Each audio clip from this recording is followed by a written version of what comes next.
खुलुमबाय बेयो बड'लेण्ड इंखं टेलिभिजन दिनै 23 जानुवारि 2022 रबिबार खालि सानसेनि बरादखौ नोंथांमोननि खाथियाव लाबोदों आं सदानन्द दैमारिया।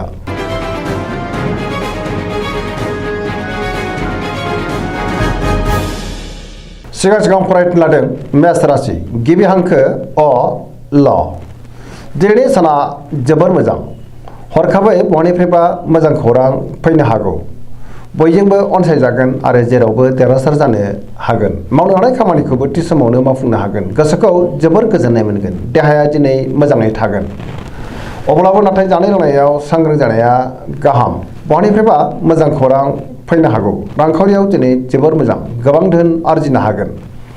आरजिनाय धोनखौ दोनथुमनोबो हागोन। आयाबो बांगोन। बेफार फालांगियाव मोजां मुलाम्फा मोनगोन। सोरबा लोगोनिफ्राय दिनै हेफाजाब मोनगोन। न'खराव बिसि फिसायनि गेजेराव अननानै फैगोन। बिदा फंबायनि हेफाजाबखौ मोननो हागोन। बहाबा थांनांगौब्ला दिनै जोबोर मोजां आरो मोजाङैनो हान्थिनो हागोन। गुबुननि गोसोखौ गोरलैयैनो बोनो हागोन। गोसोनि बोलोआ बांगोन। समाजाव गोबां मान मोनगोन। लाइमोनफोरनि गोसोआ दिनै जोबोर रमान्टिक जागोन। बहानिफ्रायबा मोजां खौरां फैनोबो हागौ। फरायसाफ्रा फरायनायाव गोसो दुंखांगोन आरो मोजां फिथाइ मोननोबो हागोन। धोरोमारि बिथिङावबो गोसो दुंखांगोन। सरासनस्रायै दिनै साना जोबोर मोजां आरो मोजाङैनो बारग'लांगोन।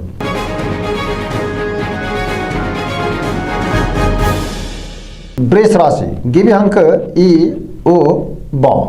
दिनैनि साना जोबोर मोजां, गोबां खामानि मावनो हागोन आरो गोसो दुंखांगोन। गोदान खामानियाव आखाइ होजेननोबो हागोन। गोसोखौ जोबोर गोजोननाय मोनगोन। गोसोनि बोलोआ बांगोन। मावनो हानाय खामानिखौ थि समावनो आरो गोरलैयैनो मावफुंनोबो हागोन। समाजाव मान मोनगोन। रांखावरियाव दिनै जोबोर मोजां होनजायो। गोबां धोन आरजिनो हागोन। बेफार फालांगियावबो जोबोर मोजां मुलाम्फा मोनगोन। आयाबो बांगोन। न'खराव दिनै बिसि फिसानि गेजेराव अननानै फैगोन। देहाया मोजाङैनो थागोन। गुबुननि हेफाजाब मोनगोन। जायखि खामानि मावा मानो मोनफ्रोमबो खामानिखौनो दिनै मावफुंलांनो हागोन। लोगोफोरनि अनसायनाय मोनगोन। गोसोनि साननाय आरो लुबैनाया मोगथाङाव जाफुंगोन। पजिटिभ एनार्जिनि गोहोम गोग्लैगोन।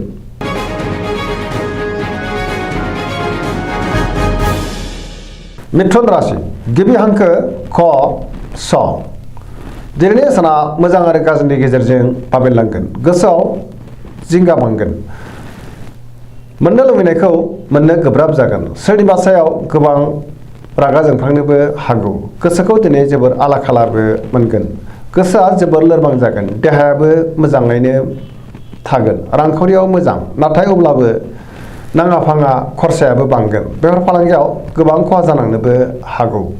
न'खराव दिनै बिसि फिसायनि गेजेराव एना एनि जानोबो हागौ। समाजाव मान मोनगोन। गोसोनि बोलोआ लोरबां जागोन। मावनो हानाय खामानिखौ मावफुंनो गोब्राब जागोन। सोरबा लोगोआ गाज्रि नोजोर होखोमागोन आरो सोरबाया थगायनोबो नाजागोन। सांग्रां जानाया गाहाम।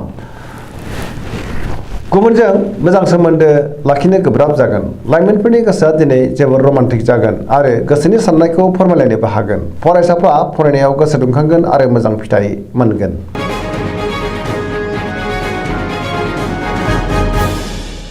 कर्कट राशि गिबि हांखो ड ड ह। दिनैनि साना जोबोर मोजां, मोनफ्रोमबो बिथिङावनो जाफुंसार जानो हागोन। सोरबा लोगोजों बाख्नाय जानोबो हागौ। गोसोनि साननायफ्रा मोगथाङाव जाफुंगोन। पजिटिभ एनार्जिनि गोहोम गोग्लैगोन। मावनो हानाय खामानिखौ थि समावनो आरो गोरलैयैनो मावफुंनो हागोन। रांखावरियाव जोबोर मोजां।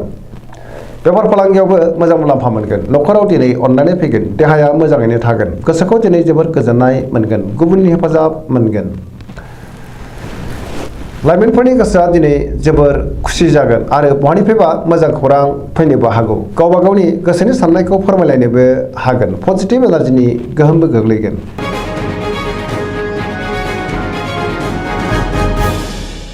सिंह राशि गिबि हांखो म ट। दिनैनि साना जोबोर मोजां। गोसोखौ दिनै जोबोर गोजोननाय मोनगोन। समाजाव गोबां मान मोनगोन। बयजोंबो गोरोबनो रोंगोन। गोसोनि साननायखौ गुबुननो फोरमायनोबो हागोन। गोसोआव पजिटिभ साननाय फैगोन। गोथों आरो गोग्गो साननोबो रोंगोन। गोबां मोजां खाबु फैनोबो हागौ। मावनो हानाय खामानिखौ थि समावनो आरो गोरलैयैनो मावफुंनो हागोन। सोरबा लोगोनिफ्राय थोजासे हेफाजाब मोनगोन। बहानिफ्रायबा मोजां खौरां फैनो हागौ। रांखावरियाव दिनै जोबोर मोजां, गोबां धोन आरजिनो हागोन। आयाबो बांगोन। बेफार फालांगियाव मोजां मुलाम्फा मोनगोन। गोसोनि साननायखौ गुबुननो फोरमायनोबो हागोन। न'खराव दिनै बिसि फिसायनि गेजेराव अनलायनाय फैगोन। बिदा फंबायजों मोजां सोमोन्दो थागोन।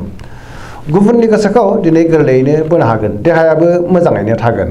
गुबुननि थाखाय गोबां मोजां खामानि मावनानै होनोबो हागोन। पजिटिभ एनार्जिनि गोहोम गोग्लैगोन।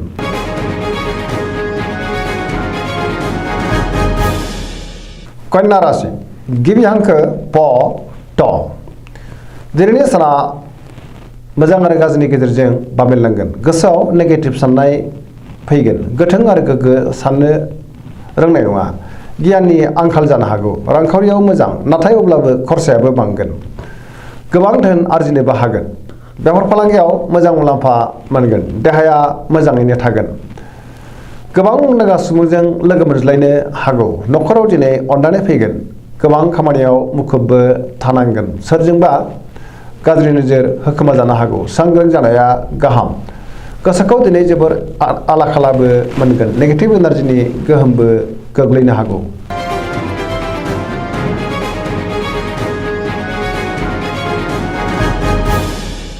तुला राशि गिबि हांखो र ट। दिनैनि साना मोजां आरो गाज्रिनि गेजेरजों बाबेनलांगोन।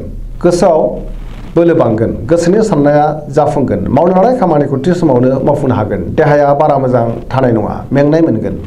रांखावरियाव जोबोर मोजां। मोननो गोनां धोनखौ मोननो हागोन, नाथाय अब्लाबो खरसायाबो बांगोन। न'खराव बिसि-फिसायनि गेजेराव अननानै फैगोन। समाजाव मान मोनगोन। बेफार फालांगियाव मोजां मुलाम्फा मोननो हागोन। गुबुननि गोसोखौ बोनो हागोन। लोगोफोरनि हेफाजाब मोनगोन। माबा मोनसे बेसेन गोसा मुवा मोननोबो हागौ। गोदान थांखि लानो रोंगोन। लाइमोनफोरनि गोसोआ दिनै जोबोर रमान्टिक जागोन आरो गावबा गावनि गोसोनि साननायफोरखौ फोरमायलायनोबो हागोन।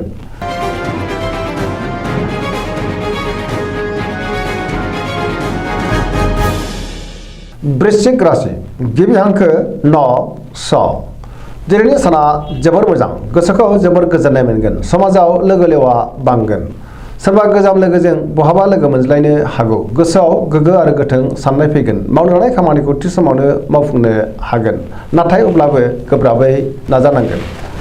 गुबुननिफ्राय हेफाजाब मोननो हागोन। गोसोनि साननाया जाफुंगोन। गोसोनि बोलोआबो बांगोन। समाजाव मान मोनगोन।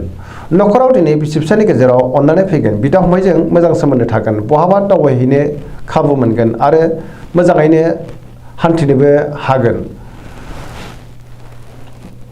रांखावरियाव मोजां होनजायो। बेफार फालांगियावबो मोजां होनजायो। देहाया दिनै मोजाङैनो थागोन। गुबुननि हेफाजाबखौ दिनै मोननो हागोन। फरायसाफ्रा फरायनायाव गोसो दुंखांगोन आरो मोजां फिथाइ मोनगोन। लाइमोनफ्रा जोबोर रमान्टिक जागोन आरो गावबा गावनि गोसोनि साननायफोरखौ फोरमायलायनोबो हागोन। पजिटिभ एनार्जिनि गोहोमबो गोग्लैगोन।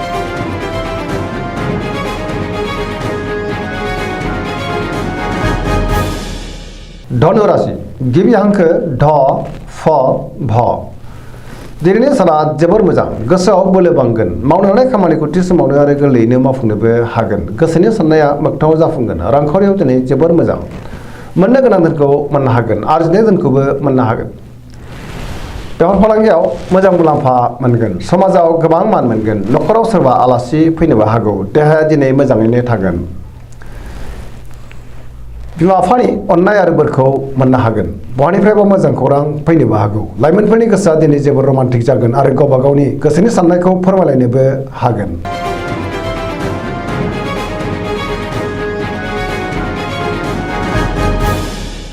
मकर राशि गिबि हांखो ख ज।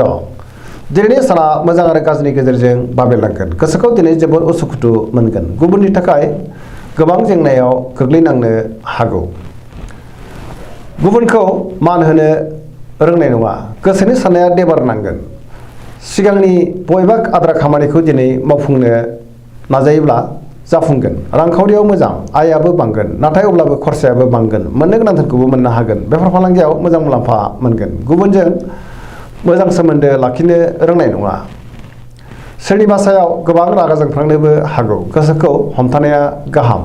गोदान खामानियाव आखाइ होजेननो हागोन। न'खराव दिनै अननानै फैगोन। बिदा-फंबायनि हेफाजाबखौ मोननो हागोन। लाइमोनफोरनि गोसोआ दिनै जोबोर रमान्टिक जागोन आरो गोसोनि साननायखौ फोरमायलायनोबो हागोन। फरायसाफ्रा फरायनायाव गोसो दुंखांगोन आरो मोजां फिथाइ मोननोबो हागोन।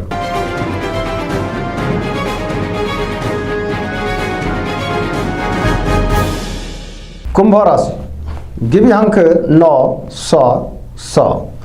दिनैनि साना मोजां आरो गाज्रिनि गेजेरजों बाबेरलांगोन। गोसोखौ दिनै जोबोर उसुखुथु मोनगोन। गोजोननि आंखाल जानो हागौ। मावनो लानाय खामानिखौ थि समावनो मावफुंनो गोब्राब जागोन। बहानिफ्रायबा हरखाबै गाज्रि खौरांबो फैनो हागौ। समाजाव मान मोनगोन।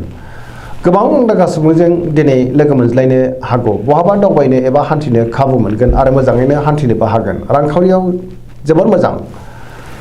गोबां धोन आरजिनो हागोन। आयाबो बांगोन, नाथाय अब्लाबो खरसायाबो बांगोन। देहाया मोजाङैनो थागोन। न'खराव अननानै फैगोन। गुबुननि हेफाजाब मोनगोन। बिमा-बिफानि अननाय आरो बोरखौ मोननोबो हागोन। नाथाय अब्लाबो नेगेटिभ एनार्जिनि गोहोमबो गोग्लैनो हागौ। सांग्रां जानाया गाहाम।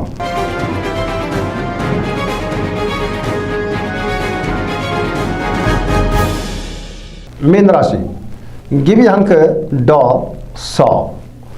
दिनैनि साना मोजां आरो गाज्रिनि गेजेरजों बाबेरलांगोन। गोसोआव नेगेटिभ साननाय फैनो हागौ।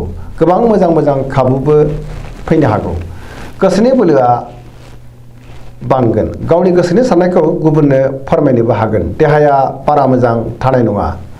जानाय लोंनायाव सांग्रां जानाया गाहाम। गगा बायदिसिनाजों खस्थ' मोननांनोबो हागौ। रांखावरियाव दिनै जोबोर मोजां, नाथाय अब्लाबो खरसायाबो बांगोन। बेफार फालांगियाव मोजां होनजायो।